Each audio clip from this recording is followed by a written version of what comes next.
guys have learned how to factor. Now we're going to use factoring to solve for a quadratic equation, all right?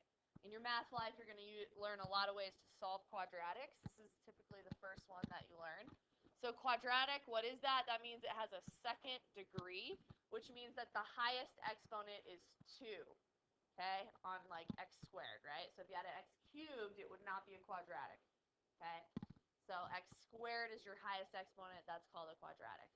All right, we also have roots, which equals solutions, which equals zeros. We're going to add a couple more on here, which equals x-intercepts. Those all mean the same thing. So when you factor and then solve, you're actually finding the solutions, the roots, the zeros, and the x-intercepts. And when we get to the graph of a quadratic, that's called a parabola.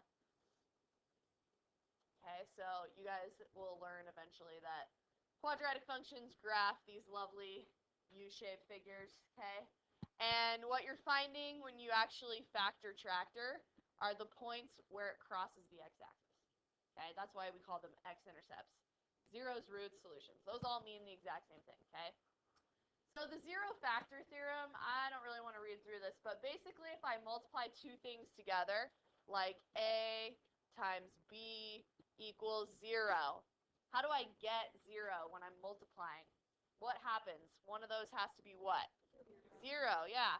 So either 0 times B is 0 or A times 0 is 0. So either A has to be 0 or B has to be 0, right? If we're multiplying two things together. All right, so when we factor, that'll come into play. So solve by factoring. Go ahead and write that down. X squared equals negative 5x plus 24.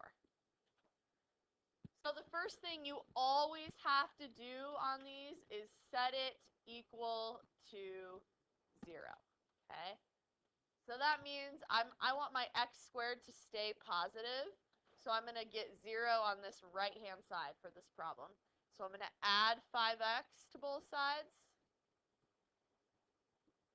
and I'm going to subtract 24 from both sides.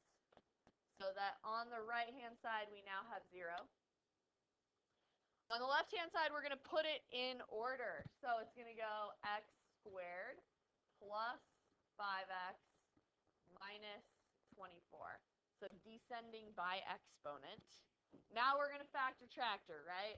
So we know how to do this. The only thing that's different is it's equal to 0. When we just factored, we didn't have an equation, right? There was no equal sign. All right. So we're looking for two numbers that multiply to negative 24 and add to positive 5. So your factors of 24 are 1 and 24, 2 and 12, 3 and 8, 4 and 6. Anybody got one that can add to 5, Evie? Yep. So we get x plus 8 and x minus 3. Okay, those are going to add to positive 5 and multiply to negative 4. Okay, so in order to get 0, if I'm multiplying this times this, and they have to be 0, what number would give me 0 inside these parentheses? Yes, minus 8 would. What number would give me 0 inside these parentheses? 3. Now, sometimes they're not going to be so easy when we have numbers in front. So one way to remember this is we set each of them equal to 0, and we solve. So we get negative 8. That would give me 0. And then x minus 3 equals 0, so we add 3 to both sides, and we get positive 3. So those are my solutions, roots, zeros, and x-intercepts. That actually means that the parabola, when we graph it, would cross the x-axis at negative 8 and 3. Okay? Let's try another one. Find the roots. So the book might interchange those words. Roots, solutions, zeros, x-intercepts. Means the same thing. So we're going to factor tractor. Okay, you want the x squared piece to be positive. It just makes your life easier. So which piece should we move to the other side? Yeah, I've got negative 4x squared, so if I move it to the other side, that gives me a positive 4x squared, which just makes my life a little bit easier. So now I have 0 on the right-hand side. You can make a 0 on the left-hand side, right? That does work. Now I'm going to put it in order. So 4x squared minus 25. This is one of those special cases because there's only 2 terms. So what do we call these? Anybody remember? Okay, maybe you know how they factor then if you don't remember the terminology. Anybody remember how this one factors? Isaac? Good. So we call that a difference of squares. All right. So now what we're saying is that this has to be 0, or this has to be 0.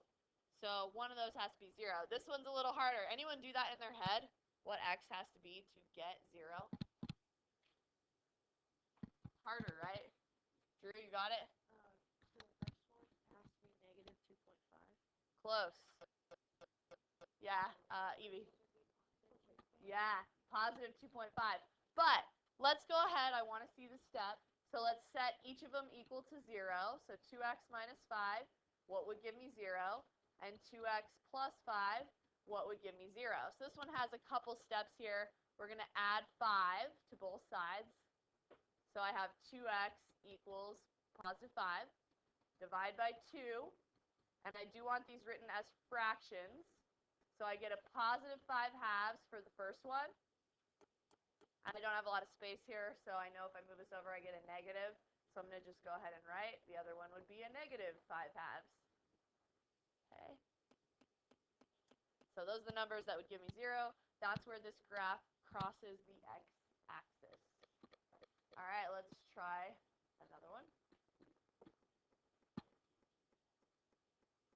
We want the x squared to be positive. It already is, so I'm going to leave it on that side. So Corey, what should I move? Good. We're going to add 8x and add 8x. So we get 0 on the right-hand side. On the left-hand side, we want it to all go in order. So Caleb, how should I write that so it's all in order?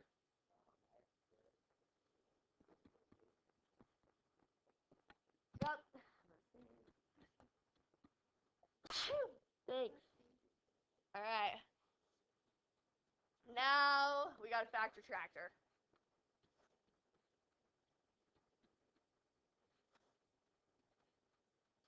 So we're looking for two numbers that multiply to negative 48 and add to positive 8. Nate, you got it? 12 and negative 4. Nice. Positive 12 and negative 4. Okay. And now we set each of our factors equal to 0 and solve.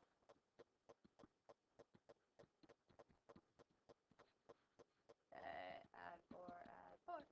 And we get positive 4. Yeah, Sophia? Usually do we have to show the work? No.